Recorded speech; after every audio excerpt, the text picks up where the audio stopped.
날마다 솟는 샘물과 함께하는 오늘의 큐티 시간입니다. 10월 5일 화요일, 오늘의 말씀은 예레미야 32장 36절로 44절까지의 말씀입니다. 그러나 이스라엘의 하나님 여호와께서 너희가 말하는 바 칼과 기근과 전염병으로 말미암아 바벨론 왕의 손에 넘긴 바 되었다 하는 이 성에 대하여 이와 같이 말씀하시니라. 보라, 내가 노여움과 분함과 큰 분노로 그들을 쫓아보내었던 모든 지방에서 그들을 모아들여 이곳으로 돌아오게 하여 안전히 살게 할 것이라. 그들은 내 백성이 되겠고 나는 그들의 하나님이 될 것이며, 내가 그들에게 한 마음과 한 길을 주어 자기들과 자기 후손의 복을 위하여 항상 나를 경외하게 하고, 내가 그들에게 복을 주기 위하여 그들을 떠나지 아니하리라 하는 영원한 언약을 그들에게 세우고, 나를 경외함을 그들의 마음에 두어 나를 떠나지 않게 하고, 내가 기쁨으로 그들에게 복을 주되 분명히 나의 마음과 정성을 다하여 그들을 이 땅에 심으리라. 여호와께서 이와 같이 말씀하시니라. 내가 이 백성에게 이 큰 재앙을 내린 것 같이 허락한 모든 복을 그들에게 내리리라. 너희가 말하기를 황폐하여 사람이나 짐승이 없으며 갈대어인의 손에 넘긴 바 되었다 하는 이 땅에서 사람들이 밭을 사되 베냐민 땅과 예루살렘 사방과 유다 성읍들과 산지의 성읍들과 저지대의 성읍들과 네겝의 성읍들에 있는 밭을 은으로 사고 증서를 기록하여 봉인하고 증인을 세우리니 이는 내가 그들의 포로를 돌아오게 함이니라. 여호와의 말씀이니라. 새로운 아침입니다. 여호와 로이, 하나님은 우리의 참된 목자가 되십니다. 오늘 본문의 첫 절인 36절은 그러나로 시작합니다. 본문의 내용이 앞에 단락에서 말하는 징계와는 상반된 내용이 전개될 것을 나타내는 것이죠. 칼과 기근과 전염병으로 철저하게 심판하실 것이지만 다시금 회복이 선포될 것을 암시하는 것입니다. 그러면 본문에서 주시는 메시지는 무엇일까요? 먼저 37절을 보면 하나님께서 진노와 큰 분노로 하나님의 백성들을 그 본토에서 쫓아내셨다고 합니다. 이미 북왕국은 BC 722년에 멸망했고 남왕국 유다 역시 많은 백성들이 BC 605년에 1차, 598년에 2차로 끌려갔습니다. 그리고 조금 있으면 예루살렘이 멸망해서 또 많은 백성들이 포로로 끌려갈 것입니다. 이렇게 하나님이 범죄한 백성들을 쫓아내셨고 쫓아내실 것이지만 다시금 그들을 모든 곳에서 모아서 예루살렘으로 돌아오게 하신다는 것입니다. 회복을 주신다는 거죠. 그렇다면 회복을 주실 때에 하나님이 하시는 것이 무엇입니까? 그 백성에게 새로운 마음을 주신다는 것입니다. 말씀을 듣고 회개할 수 있는 부드러운 마음을 주시고 하나님을 경외하는 마음을 주신다는 것이죠. 영원한 언약, 새로운 언약을 주심으로 하나님을 경외하게 하되 한결같은 마음을 주셔서 탕자와 같이 하나님을 떠나지 않게 하신다는 것입니다.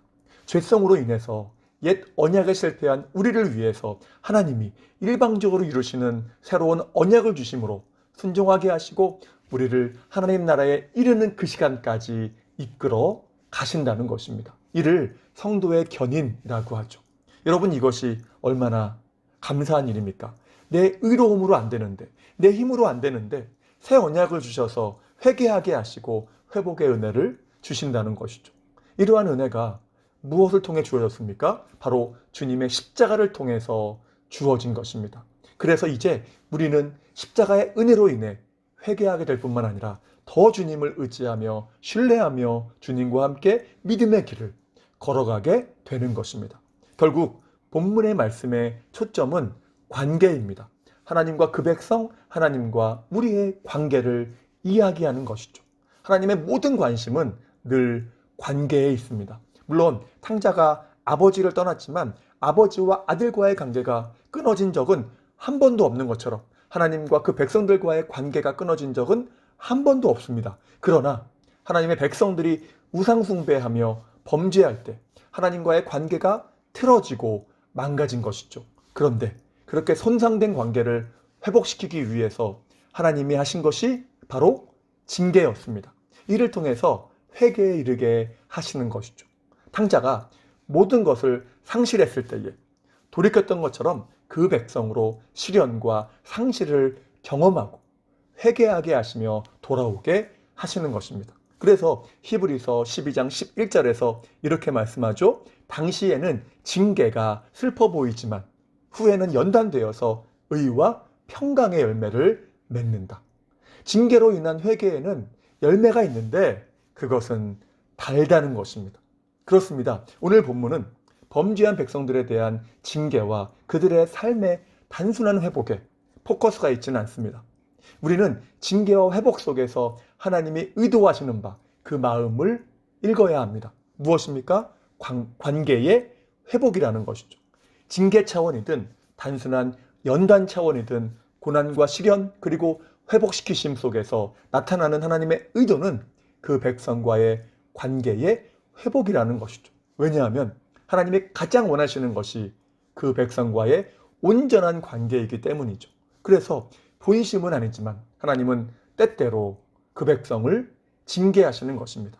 그런 면에서 다윗의 믿음의 장점은 고난과 시련 속에서도 그 고난과 시련을 끝내는 것에 관심을 둔 것이 아니라 늘 하나님을 찾고 소망하는 곧 하나님과의 관계에 더 관심이 있었다는 것이죠. 그러므로 우리가 해야 될 것은 무엇이겠습니까? 날마다 회개하는 것입니다.